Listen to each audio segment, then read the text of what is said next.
Bad weather in the first 3 months of 2018 is likely to have knocked economic growth to its lowest level in a year, according to PwC. The firm's forecasts show that the so-called beast from the east, which hit the UK with snowstorms earlier this year, could reduce UK gross domestic product (GDP) growth to between 0.2% and 0.3% for the first quarter of 2018. That would mark a drop from the 0.4% rise in economic output over the final months of 2017 and would be the lowest rate of growth since the start of last year, when GDP rose by 0.2% quarter-on-quarter.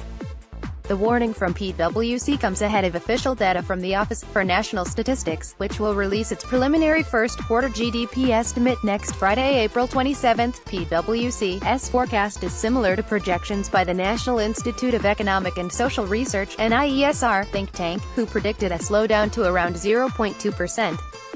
PwC's chief economist John Hawksworth said, "The last time we had such significant snowfalls, in December 2010, there was a marked dip in quarterly UK GDP growth.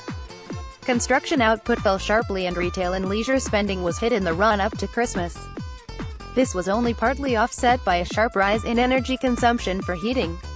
This time around, the adverse effects of the snow should be less marked. Manufacturing seems to have been less affected and energy use will have increased," he added.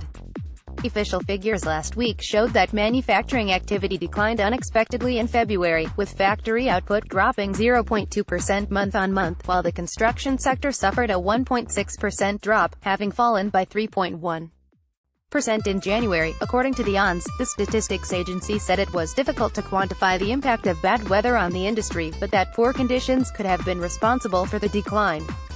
Retail sales also suffered in March as shoppers avoided the snow-covered high streets.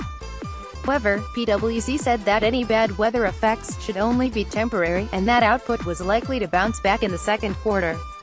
The company has also not changed its expectation 1.5% GDP growth for 2018 as a whole.